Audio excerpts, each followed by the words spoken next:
पिछली कक्षाओं में हमने विद्युत आवेश से संबंधित सारी चीज़ें डिस्कस की थी। आज हम लोग स्टार्ट करेंगे विद्युत क्षेत्र से संबंधित जो चीज़ें हैं वो। तो सबसे पहले मैं आप लोगों को बता दूं कि विद्युत क्षेत्र होता क्या है। तो सबसे पहले हम लोग बात करेंगे विद्युत क्षेत्र की। विद्युत क्षेत्र को इंग्लिश में इलेक्ट्रिक फील्ड कहते हैं। विद्युत क्षेत्र क्या है? हम लोग जानते हैं कि कोई आवेशित वस्तु ही विद्युत क्षेत्र उत्पन्न करता है।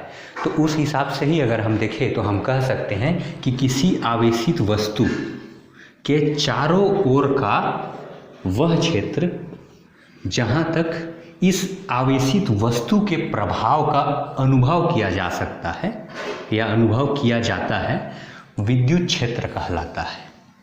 तो एक बार फिर मैं आप लोगों को बता दूं, किसी आवेशित वस्तु मान लीजिए Q है, उसके चारों ओर का वह क्षेत्र जहां तक इसके प्रभाव का अनुभव किया जा सकता है विद्युत क्षेत्र कहलाता है। मान लीजिए ये आवेशित वस्तु प्लस Q है, यहाँ तक आपने इसके प्रभाव का अनुभव किया और इस बिंदु पर आप इसके प्रभाव का अनुभव नहीं कर पा रहे हैं।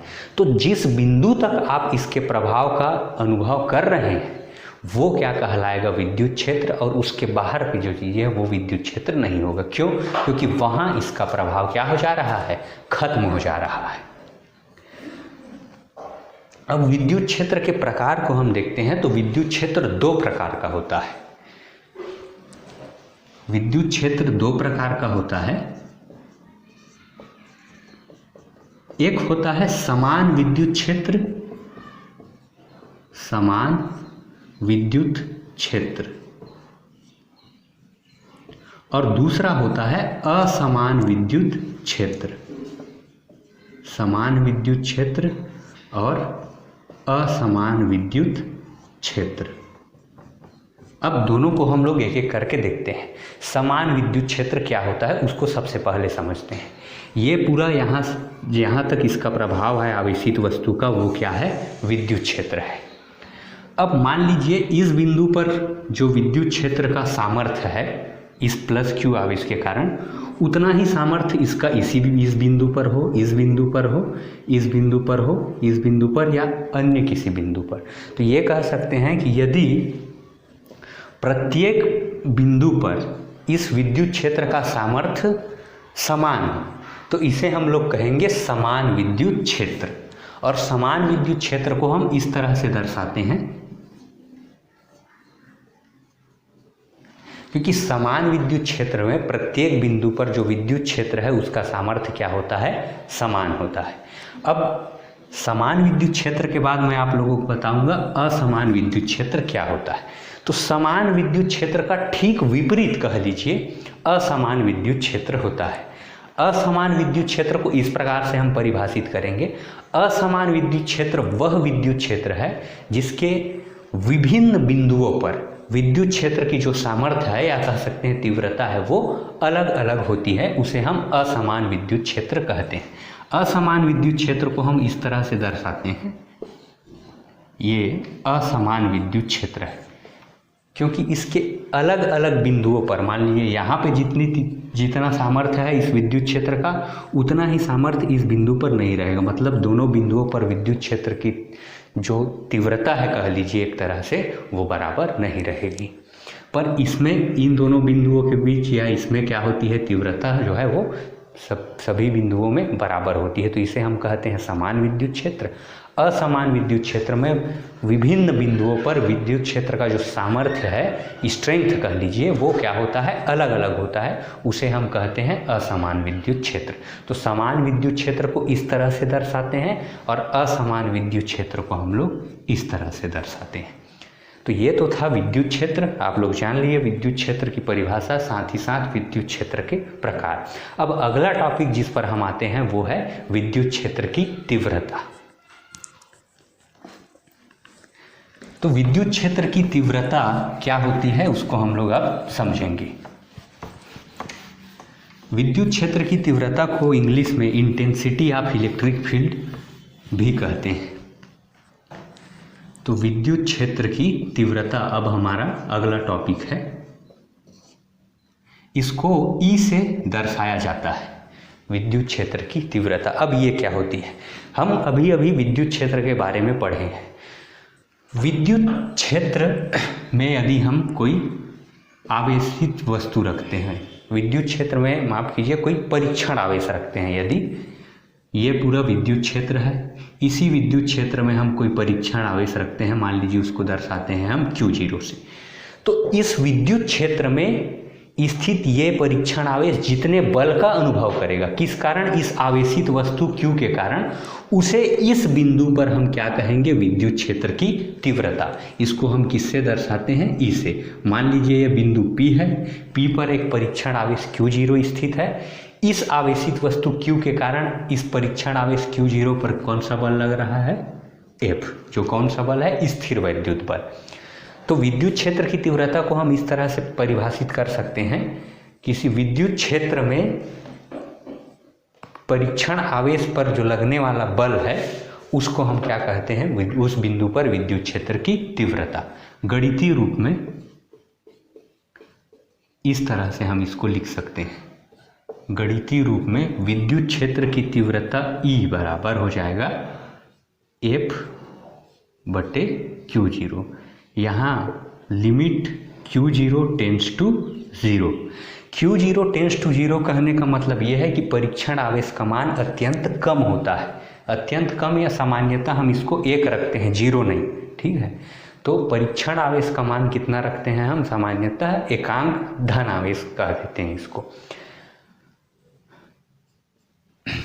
अब हम लोग जानते हैं कूलाम के नियम से कि दो बिंदु आवेशों के बीच लगने वाला बल, उसको कैसे दर्शाते हैं, दो बिंदु आवेशों के बीच लगने वाला बल F बराबर क्या होता है, तो दोनों आवेशों के गुणनफल के अनुक्रमानुपाती, मतलब Q/Q0 बटे दोनों आवेशों के बीच की दूरी, मान लीजिए यहाँ कितनी है, दोनों आवेशों के बीच की दूरी r है, उसके वर्ग की क्या होती है, व्युत्क्रमानुपाती। तो ये क्या हो गई, व्युत्क्रमानुपाती, और यहाँ पर हम एक नियतांक k लिखते हैं, और k का मान कितना होता है, 1/4 पाई एप्सिलॉन नॉट, और ये जो वैल्यू है उसको यहाँ पर हम लिख देंगे।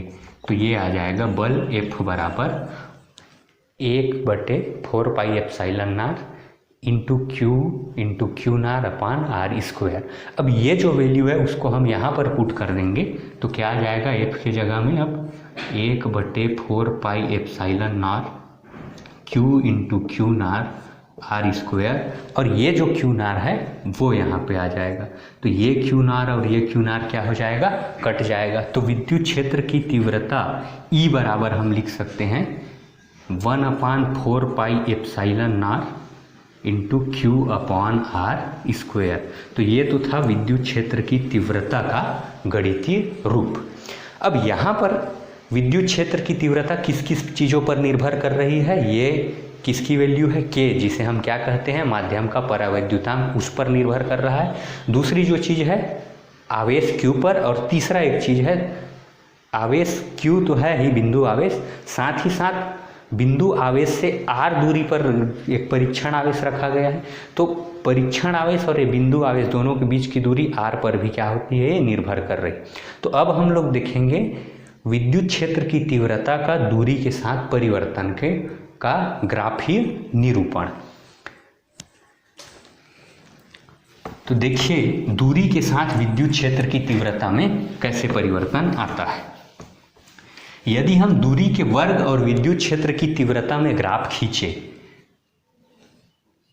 इसको हम विद्युत क्षेत्र की तीव्रता E से प्रदर्शित करते हैं, और मान लीजिए इसको हम प्रदर्शित करते हैं दूरी के वर्ग से।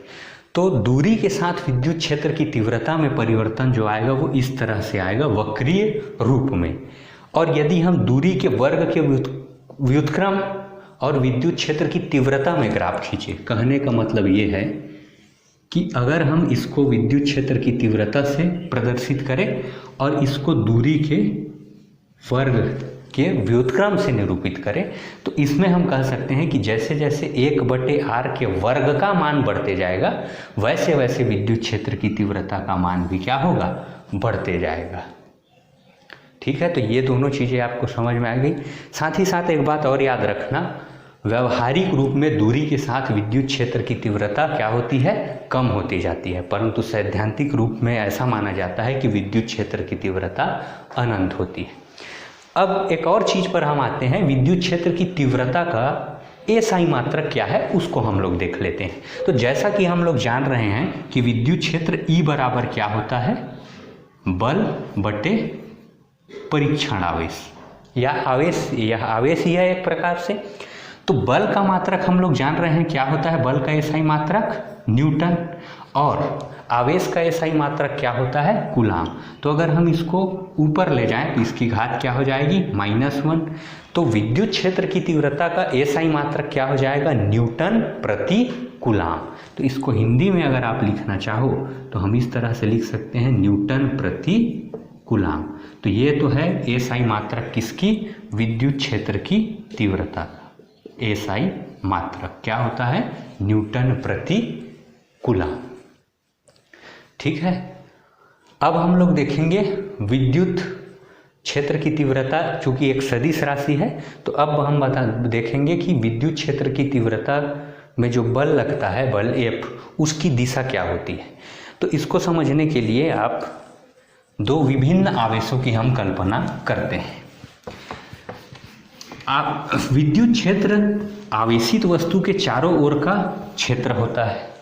आवेशित वस्तु जरूरी नहीं है कि धन आवेश से ही आवेशित हो, यह भी संभव है कि वो आवेशित वस्तु ऋण आवेश से भी आवेशित हो।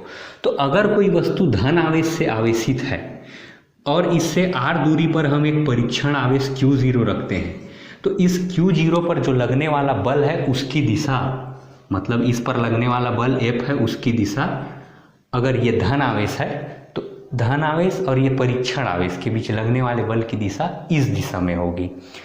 पर अगर यही आवेशित वस्तु किसी ऋण आवेश से आवेशित है, मतलब इस पर -Q चार्ज है और इससे r दूरी पर एक परीक्षण आवेश Q0 रखा है, तो इस Q0 पर जो लगने वाला बल है उसकी दिशा क्या हो जाएगी, इस दिशा में हो जाएगी, मतलब इसके ठीक विपरीत। तो इस बात का भी ध्यान आप लोग रखिएगा। तो ये तो थी विद्युत क्षेत्र की तीव्रता, और इसमें जो बिंदु आवेश है और एक परीक्षण आवेश है, उनके बीच जो बल है वो धनात्मक और ऋणात्मक हो जाने से किस तरह उनकी दिशा प्रभावित होती है, इस बात का भी उल्लेख मैंने यहाँ पर किया है।